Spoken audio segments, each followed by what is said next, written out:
नमस्कार दोस्तों, आज मैं लाइव आया हूँ और आप लोगों को पता है कि हमारी तबीयत काफ़ी ख़राब हो गई थी, डेंगू हो गया था, जिसके कारण हम इधर वीडियो नहीं बना पा रहे थे और काफ़ी परेशानी थी हमारे सामने। तो आज हम पहली बार आपको लॉजिक की क्लासेस के बारे में बताने जा रहे हैं। खास करके जो इलाहाबाद यूनिवर्सिटी के छात्र हैं और इसके अलावा जो कानपुर यूनिवर्सिटी, अवध यूनिवर्सिटी और जो अदर यूनिवर्सिटी के स्टूडेंट हैं, अदर यूनिवर्सिटी के जो स्टूडेंट हैं उनके लिए भी, और जो लॉजिक पढ़ना चाहते हैं, जो लॉजिक सीखना चाहते हैं उनके लिए भी।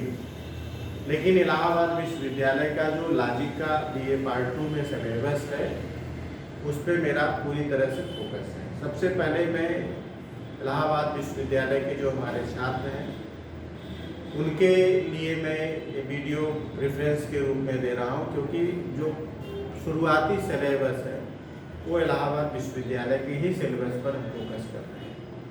इसके बाद और भी जो यूनिवर्सिटी के सिलेबस होंगे उस पर भी हम फोकस करेंगे। तो आइए आज हम थोड़ा सा सिलेबस ब्रीफ कर दे रहे हैं, और आप लोगों को सिलेबस पता भी होगा, पढ़ भी रहे होंगे। तो या तो सिलेबस ब्रीफ कर दें या फिर कुछ टॉपिक पढ़ा देते हैं। तो आइए 2 मिनट 5 मिनट में हम पहले सिलेबस को थोड़ा बताएंगे, इसके बाद एक छोटी सी टॉपिक लेकर के आपको पढ़ाएंगे, ठीक है। और मैं अपना परिचय आप लोगों को एक बार बता दूं, मैं डॉक्टर AL यादव। इससे पहले मैं इलाहाबाद विश्वविद्यालय में गेस्ट फैकल्टी के रूप में था, और 2018 से लेकर 2020 तक मैं गेस्ट फैकल्टी के रूप में टीचर था। लेकिन संयोग से दुर्भाग्यवश अभी मैं विश्वविद्यालय में नहीं, और हमारी अपनी ऑनलाइन और ऑफलाइन कोचिंग संस्था है, जहाँ पर मैं फिलॉसफी से संबंधित क्लासेस लेता हूँ। ऑनलाइन जो हमारा चैनल है, आप लोगों को पता होगा, मैं आपको बता देता हूँ। ये हमारा चैनल है,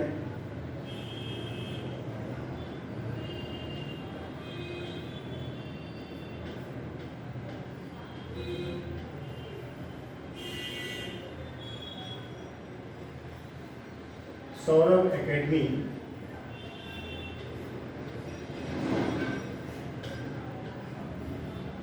ऑफिशियल सौरभ एकेडमी ऑफिशियल हमारा चैनल है, और मैं यहाँ पर आपको मिलूंगा।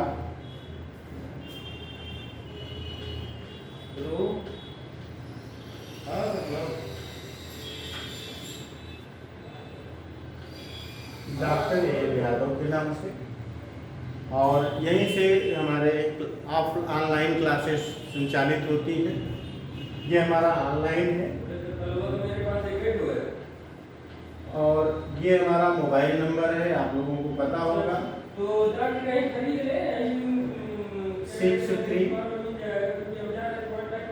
88 470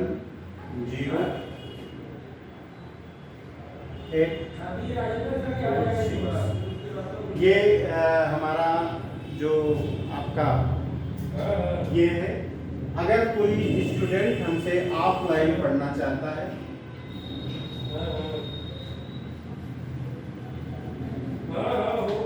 ऑफलाइन अगर कोई हमसे जुड़ना चाहता है, तो हमारी संस्था है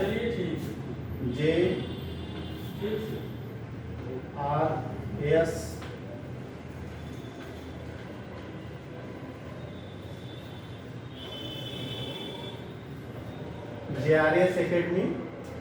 ये DJ हॉस्टल के DJ हॉस्टल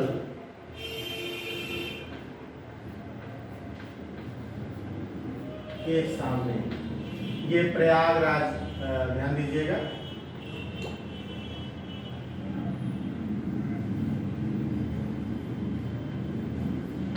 प्रयागराज। ठीक है, यहाँ पर आप आकर के तो आप देख रहे हैं कि ये JRS एकेडमी डीजे हॉस्टल के सामने ये आपका एड्रेस है। ये स्थान आपको पता होगा, मैं आपको थोड़ा सा बता देता हूँ। ये प्रयागराज,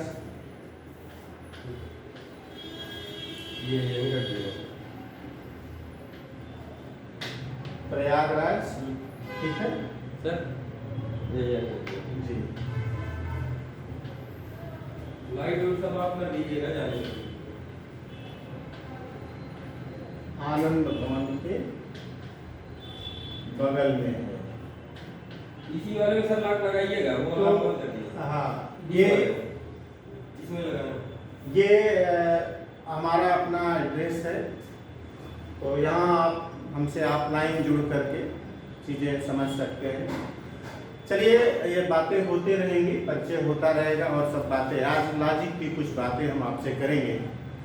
और सबसे पहले जो इलाहाबाद विश्वविद्यालय का सिलेबस है उसको हम थोड़ा सा ब्रीफ कर दें, फिर इसके बाद हम आपको क्लासेस देना चाहेंगे।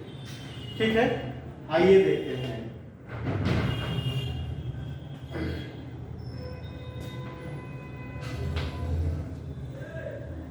दोस्तों, आपको पता होगा कि इलाहाबाद विश्वविद्यालय का जो सिलेबस है वो क्या है, थोड़ा सा हम आपको परिचय के रूप में देते हैं।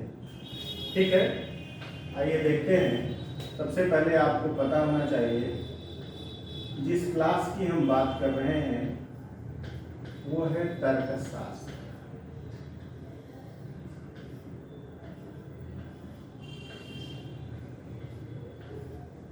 लॉजिक। और इलाहाबाद विश्वविद्यालय में खास करके ये BA सेकेंड ईयर में, ये सेकेंड ईयर के जो स्टूडेंट होते हैं उनके सिलेबस में है इलाहाबाद यूनिवर्सिटी में। अगर इसको आप देखेंगे, इलाहाबाद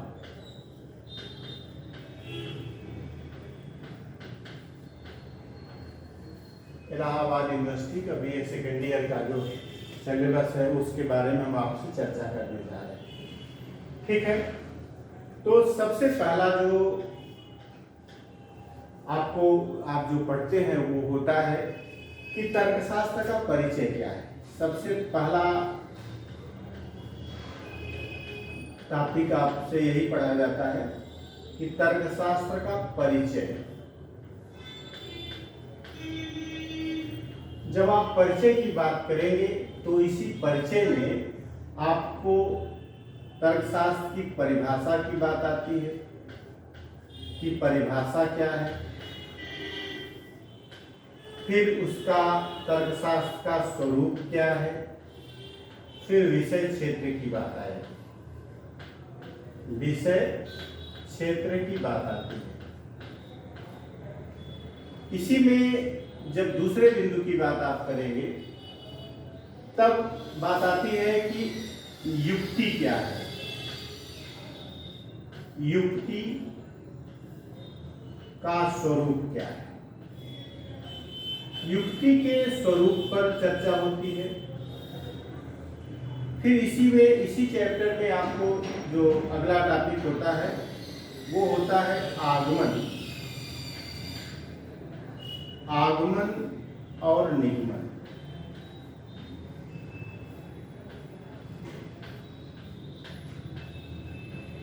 आगमन और निगमन में क्या अंतर है इसकी बात होती है।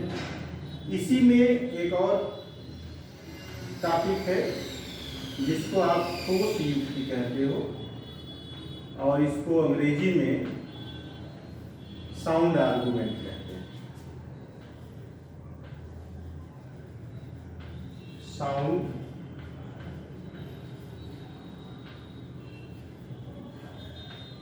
साउंड आर्गुमेंट की बात होती है। तो ये पहले चैप्टर में इन चीजों के बारे में हम चर्चा करते हैं। अब आप आगे आते हैं जो दूसरा चैप्टर आपको मिलता है, जो दूसरा चैप्टर आप देख रहे हैं, दूसरा चैप्टर क्या होता है?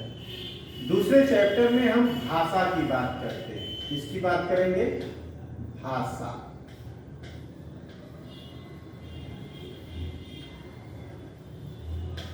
लैंग्वेज की बात करते हैं। और इस भाषा में आपको मैं बता दूं, भाषा में सबसे पहले हमें भाषा के प्रकार की चर्चा होती है, कितने प्रकार की, कितने प्रकार की भाषा है। इसी के बाद हम इसी में सहमति और असहमति पढ़ते हैं। इसी में सहमति और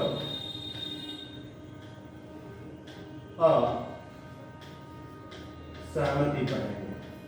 सहमति और असहमति, एग्रीमेंट एंड डिसएग्रीमेंट की बात करते हैं। तीसरे नंबर पर आता है परिभाषा। परिभाषा, और इस परिभाषा में जो आप पढ़ना है आपको, यानी परिभाषा का उद्देश्य क्या है, ये एक नंबर पर। फिर दूसरा आपको पढ़ना है कि परिभाषा के प्रकार क्या हैं, प्रकार आपको पढ़ना होता है। फिर परिभाषा में ही आप जाति विच्छेदक परिभाषा पढ़ते हैं, यानी परिभाषा में जो दोष होते हैं या परिभाषा के जो नियम होते हैं उसकी चर्चा होती है।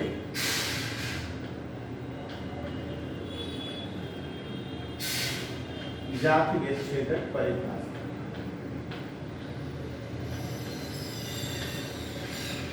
ये आप पढ़ेंगे। ठीक है। तीसरे चैप्टर में जब आपकी बात होगी, तीसरे चैप्टर में जब आप आते हैं तब आप पढ़ते हैं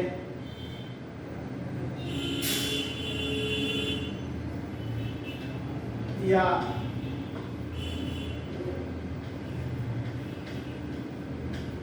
अनौपचारिक तर्कदोष, जिसको आप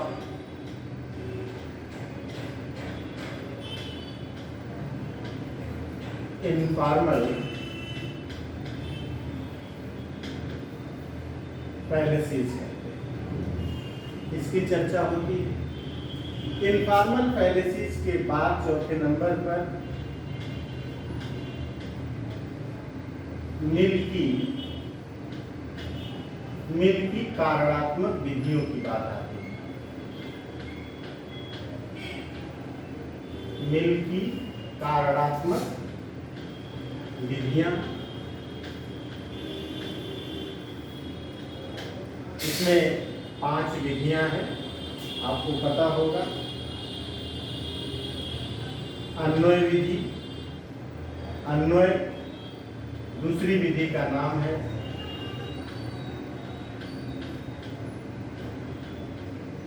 व्यतिरेक, और तीसरी विधि आपका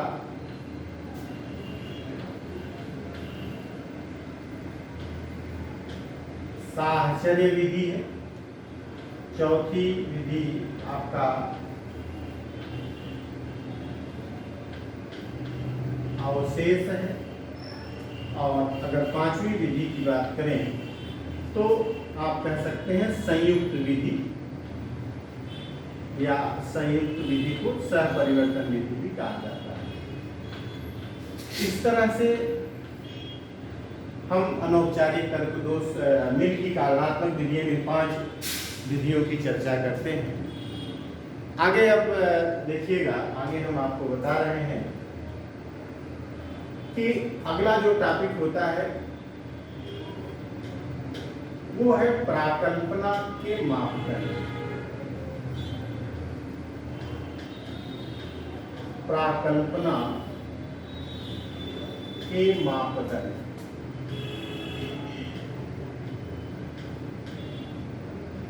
प्राकल्पना के मापदंड की बात आती है।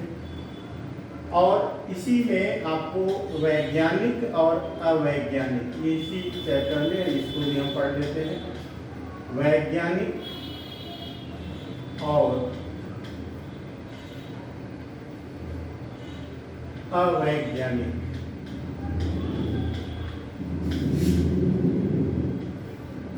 व्याख्या। ये इतना थ्योरेटिकल पार्ट होता है।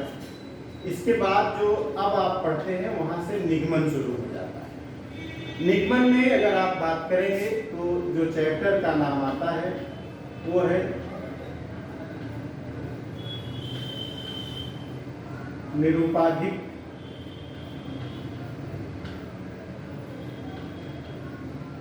तर्कवाद। निरूपाधिक तर्कवाद के बाद फिर हम आगे आपसे बढ़ेंगे, उसमें निरपेक्ष न्यायवादी की बात आएगी।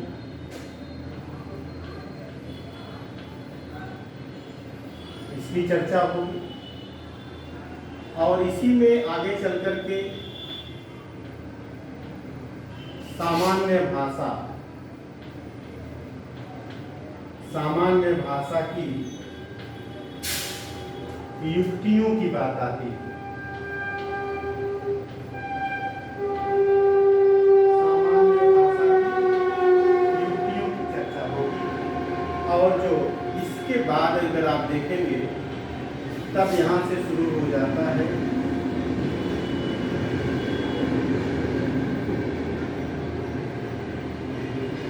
प्रतीकात्मक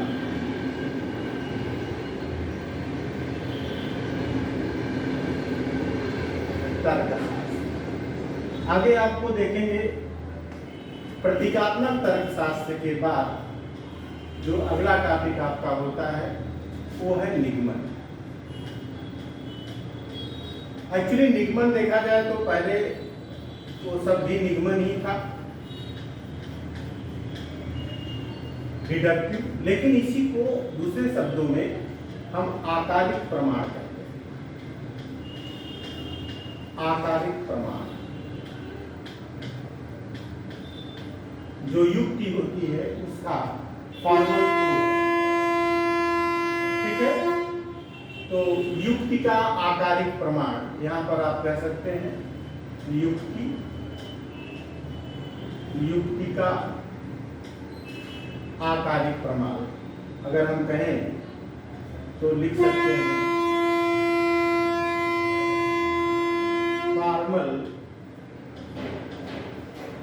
फॉर्मल प्रूफ ऑफ वैलिडिटी।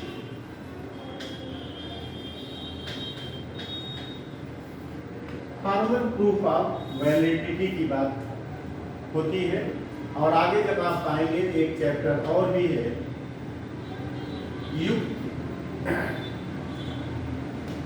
युक्ति की अवैधता का प्रमाण, ठीक है, यानी अवैधता का प्रमाण, युक्ति की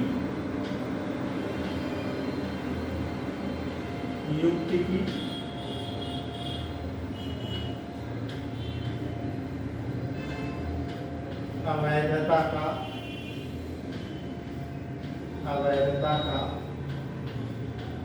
प्रमाण।